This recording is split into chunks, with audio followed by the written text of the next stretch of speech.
Assalamualaikum warahmatullahi wabarakatuh. Nama saya Muhammad Al-Fadila Wafik dari kelas TIB 22. Pada kesempatan kali ini, saya akan mempresentasikan registration server dan home gateway sesuai dengan panduan yang telah diberikan di Classroom. Untuk yang pertama, server registration, eh, itu yang pertama mungkin dari router. Untuk konfigurasinya dari nol dari kabel FE00, IP address-nya yaitu 1.1 dengan subnet mask 24, lalu fast Ethernet 10 dengan address 2.1 dan subnet mask 24. Ini menyambung nantinya ke arah home router yang pertama. Kalau yang fast Ethernet 20 itu 3.1, itu akan nantinya menyambung ke 20 itu nantinya akan menyambung ke home router yang kedua. Lalu yang ketiga itu 4.1 yang nantinya akan menyambung ke Central Office Server. Oke.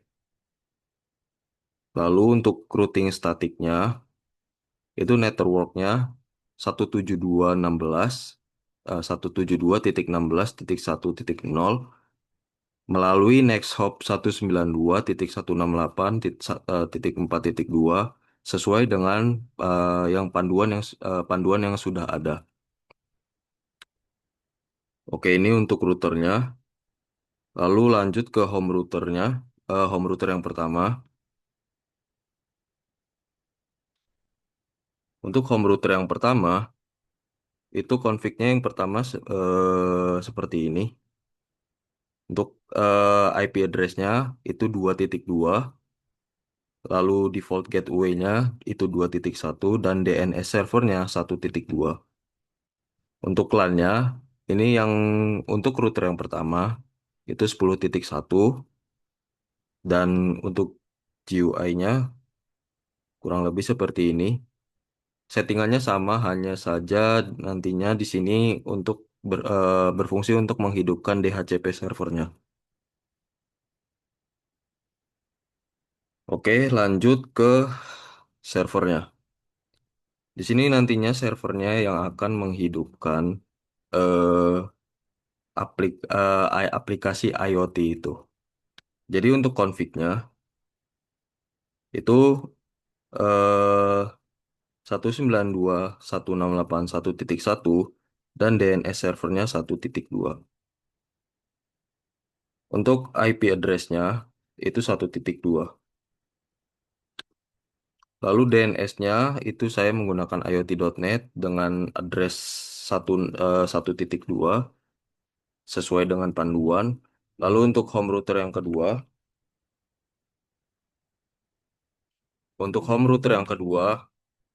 itu sama, maaf. Untuk home router yang kedua itu IP address-nya 3.2, default gateway-nya 3.1 dan DNS servernya 1.2. Lalu LAN-nya berbeda dengan home router yang pertama. Tadi home router yang pertama itu 10.1, sedangkan yang ini 20.1. Lalu untuk konfigurasi CO servernya, backbone-nya itu ada IP address 4.2, lalu default gateway-nya 4.1. Dan cell tower ini eh, yang akan menyambung networknya itu 172.16.1.1.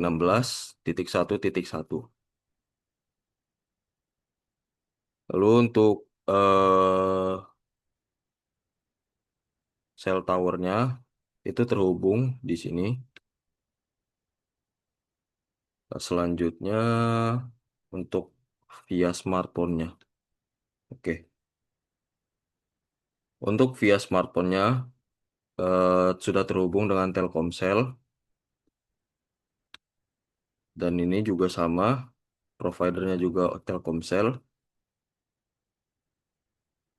Untuk central office-nya juga sudah sama. Saya lupa menjelaskan tadi providernya juga sudah Telkomsel. Jadi mungkin bisa saya coba terlebih dahulu dari server. Oke, yang pertama, kalau tidak salah saya sudah mencoba mendaftarkan satu akun untuk IoT.net, yaitu username-nya tes dan passwordnya juga tes. Nah, di sini dari server itu bisa menghidupkan atau mematikan IoT ini. Jadi kalau yang ini IoT-nya ketika misalkan ini mati, maka window-nya tertutup. Jika dihidupkan, maka window-nya terbuka.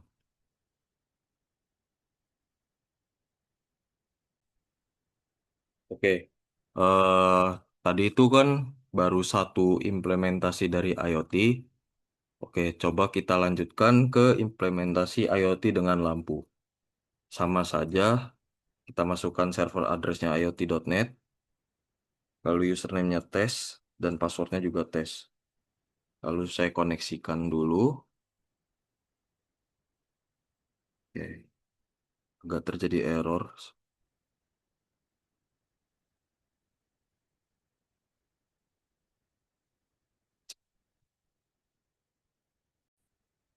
Oke, saya lanjutkan.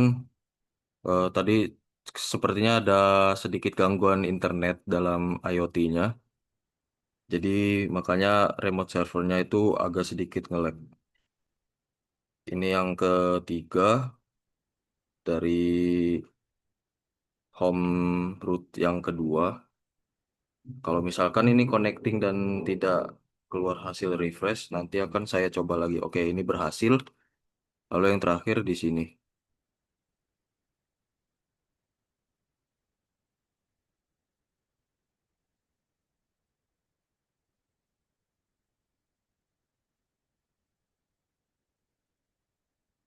Oke, karena tadi saya sudah coba pakai server, sekarang saya mau coba pakai smartphone.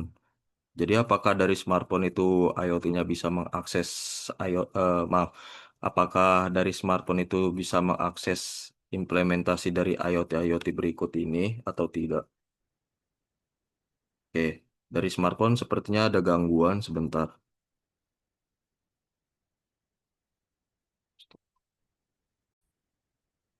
Oke, karena sedikit error, mungkin saya coba dari server saja dulu. Oke, karena tadi cuma satu IoT-nya, jadi saya lanjutkan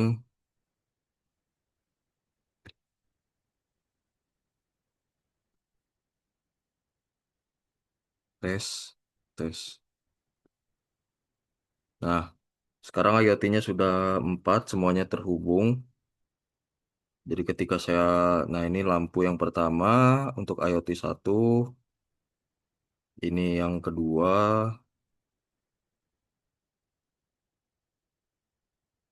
dan ini yang ketiga. Oke, mungkin cukup sekian dari saya. Mohon maaf ada tidak kesempurnaan dalam tugas kali ini. Dan mohon maaf juga apabila ada salah kata. Terima kasih telah menonton. Assalamualaikum warahmatullahi wabarakatuh.